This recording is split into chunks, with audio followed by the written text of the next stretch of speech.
Hello student, class 12 का हम chapter number 1 Python revision tour हम स्टार्ट करने जा रहे हैं।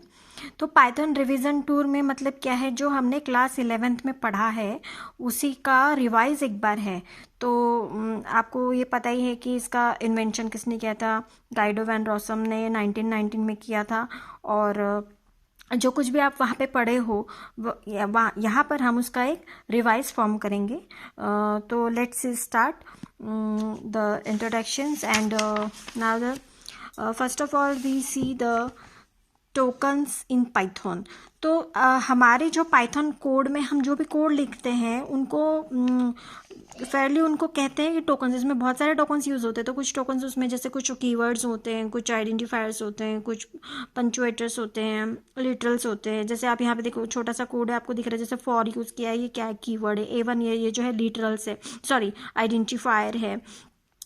इन जो है ये भी कीवर्ड है। रेंज है आपका ऑलरेडी प्रीडिफाइंड फंक्शन यहाँ पे यूज़ किया हुआ है। कोलन यूज़ किया मतलब वो पंचुएटर्स है। इक्वल इक्वल ऑपरेट, ये कौन सा एक ऑपरेटर यूज़ किया। तो इस तरीके से डिफरेंट टोकन्स यूज़ करते हैं। तो इन टोकन्स के बारे में फर्स्ट हमको पढ़ना है, जो हमने लास्ट ईयर भी पढ़ा है।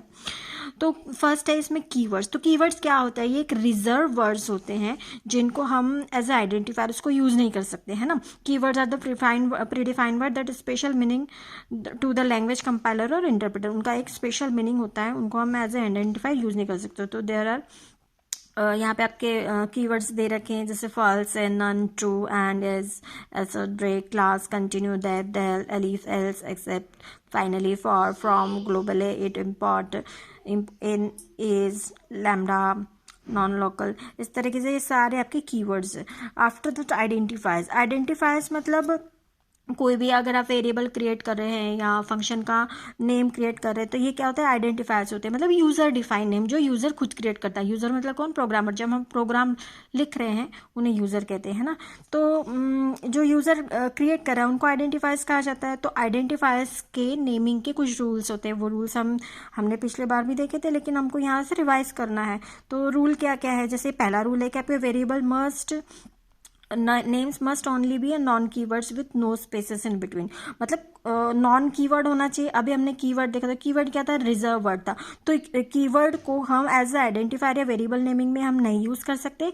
प्लस हमको जैसे कि रोल नंबर है, रोल नंबर नाम का हमें वेरिएबल क्रिएट करना है, तो रोल और नंबर के बीच में स्पेस नहीं होना चाहिए, विदाउट स्पेस, है ना। अगर आपको सेपरेशन दिखाना है तो you can use the underscore symbol also. तो नेक्स्ट पॉइंट हमारा यही कह रहा है कि variable name must be made of only letters, numbers and underscore. तो वेरिएबल नेम में हमको क्या क्या रखना होता है? हम उसमें लेटर्स रख सकते हैं, नंबर्स रख सकते हैं और अंडरस्कोर रख सकते हैं, और कोई स्पेशल सिंबल हम नहीं रख सकेंगे उसमें।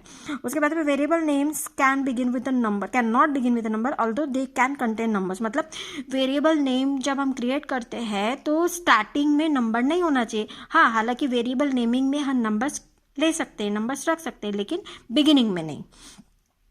तो ये कुछ रूल हमने देखे। यहाँ पर कुछ एग्जाम्पल्स है जो कुछ वैलिड है और कुछ इनमें से इनवैलिड है। अब जैसे यहाँ पे देखेंगे डेटा डैश रैग दिया है। अगर यहाँ अंडरस्कोर होता तो this can be valid, but ये इनवैलिड है। क्यों? क्योंकि यहाँ पे डैश दिया है, तो हाइफन यहाँ पे नहीं चलता है ना।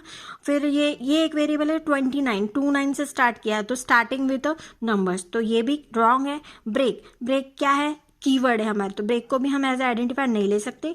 माई डॉट फाइल, अब यहाँ पे आप देखिए यहाँ डॉट का यूज़ किया, तो ये भी इनवैलिड आइडेंटिफायर्स है। और here are the some valid identifier names. तो माई फाइल कैपिटल में अंडरस्कोर CH के we can use. Then Z2, यहाँ पे देखिए आपको यहाँ पे नंबर्स भी यूज़ किए हैं, और इस वेरिएबल नेमिंग में देखिए नंबर्स यूज़ किए, अंडरस्कोर यूज़ किए हैं, अल्फ़ाबेट्स भी यूज़ किए हैं। तो इस तरीके से these are the valid identifiers names. After that literals और वैल्यूज़। तो लिटरल्स क्या होते हैं? स्ट्रिंग लिटरल्स एग्जैक्टली क्या होते हैं कि ये सीक्वेंस ऑफ कैरेक्टर्स होते हैं, है ना। तो जो कि सराउंडेड होते हैं सिंगल कोट से, डबल कोट से या ट्रिपल कोट से। तो वैसे ही यहाँ पे दिया है कि सिंगल लाइन स्ट्रिंग और मल्टी लाइन स्ट्रिंग। और सिंगल लाइन स्ट्रिंग का क्या मतलब है कि एक ही लाइन में आपकी स्ट्रिंग खत्म हो रही है, तो उसको हम सिंगल लाइन स्ट्रिंग कहेंगे। तो उसके इसमें देखो must terminate in one line, है ना। The closing quotes should be on the same line as that of the opening quotes. और मल्टी लाइन स्ट्रिंग का मीनिंग क्या हो रहा है कि एक से ज़्यादा लाइन में आपकी स्ट्रिंग खत्म हो रही है, तो उसको मल्टी लाइन स्ट्रिंग कहेंगे। लेकिन मल्टी लाइन स्ट्रिंग में अगर हाँ, आप सिंगल कोट या डबल कोट में ही अगर स्ट्रिंग को लिख रहे हैं तो आपको लाइन के एंड में स्लैश सिंबल देना होता है। यहाँ पे कुछ एग्जांपल भी दे रखे, देखिए कि हेलो वर्ल्ड, ये आपका सिंगल लाइन है और ये आपका मल्टी लाइन है। तो मल्टी लाइन में देखो इसको डबल कोट में लिया है, इस स्ट्रिंग को डबल कोट के अंदर लिया है, तो एंड में यहाँ पे हमने बैक स्लैश सिंबल दिया है। और ये थर्ड एक है जिसमें बैक स्लैश सिंबल नहीं दिया है। क्यों नहीं दिया? क्योंकि ये ट्रिपल कोट में, तो ट्रिपल कोट में हमको बैक स्लैश सिंबल नहीं देना होता है। अगर स्ट्रिंग आपकी सिंगल या डबल कोट में है और वो मल्टी लाइन स्ट्रिंग है, then you have to put the backslash characters और बैक स्लैश सिंबल। उसके बाद में यहाँ पे कुछ एस्केप सीक्वेंस कैरेक्टर्स है। Now the numeric literals. तो न्यूमेरिक लिटरल्स क्या होते हैं? जैसे इंटीजर वैल्यूज। इंटीजर वैल्यूज क्या होती है? विदाउट डेसिमल पॉइंट की वैल्यू होती है। और जैसे कि कोई भी पॉजिटिव कोई भी नेगेटिव होल नंबर होगा वो इंटीजर होगा। तो डेसिमल फॉर्म, आप द डेसिमल फॉर्म में आपके कौन से डिजिट आते हैं? 0 से लेकर 9 तक के। तो ये देखिए यहाँ पे N integer begin with digits 1 to 9 begin बोला है, 1 to 9। दैट 1 to 3 एक एग्जाम्पल है। 40 मतलब इनके कॉम्बिनेशन से कोई भी सिंबल आप बना सकते हो, तो वो डेसिमल फॉर्म होगा। उसके बाद में जैसे ऑक्टल है, ऑक्टल का विथ फॉलोड बाय 0 और लेटर ओ, है ना, 0 फॉलोड बाय लेटर ओ। तो इस तरीके से जो लेटर ओ से फॉलोड बाय होगा, 0 से स्टार्ट हो रहा है, देखो ये कुछ एग्जाम्पल है यहाँ पे 0O35। तो ये एक ऑक्टल नंबर है।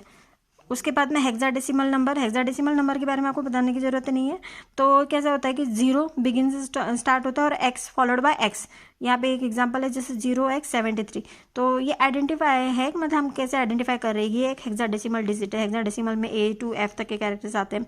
उसके बाद में फ्लोटिंग पॉइंट लेटर्स है। तो फ्लोटिंग पॉइंट लेटर्स में आपको पता है कि पॉइंट्स वाली वैल्यू आती है और कुछ एक्सपोनेंट फॉर्म में भी हम उनको लिख सकते हैं। After that complex number literals. तो कॉम्प्लेक्स नंबर आप सभी जानते हैं कि A+B और J होता है। तो ये जो A and B है वो फ्लोट्स नंबर्स होते हैं और J जो होता है आपका √1 रिप्रेजेंट करता है, which is an imaginary number, वो एक इमेजिनरी नंबर होता है। उसके बाद में बुलन लिटरल्स। तो बुलन लिटरल्स क्या होते हैं? ट्रू और फॉल्स की वैल्यू को हम बुलन लिटरल्स कहते हैं। Boolean literal Python is used to represent one of the following 2 boolean values, true and false. इसमें 2 ही वैल्यू आएंगी। और स्पेशल लिटरल नन। तो नन, पाइथन यहाँ पे आपको स्पेशल लिटरल्स दे रहा है। नन मतलब नथिंग, कुछ भी नहीं। Python is one special literals which is none and the none literal is use to indicate absence of a value, मतलब नथिंग। नन मतलब नथिंग।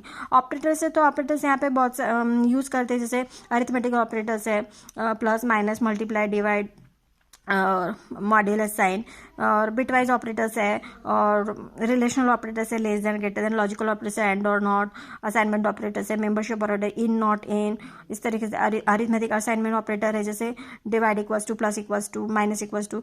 तो ये these all are the operators. उसके बाद पंचुएटर्स कौन से? तो पंचुएटर्स में आपका जैसे सिंगल कोड, डबल कोड है, बैक स्लैश है, हैश सिंबल है, opening and closing parenthesis, square bracket opening and closing, curly bracket opening and closing. इस तरीके से ये पंचुएटर्स है।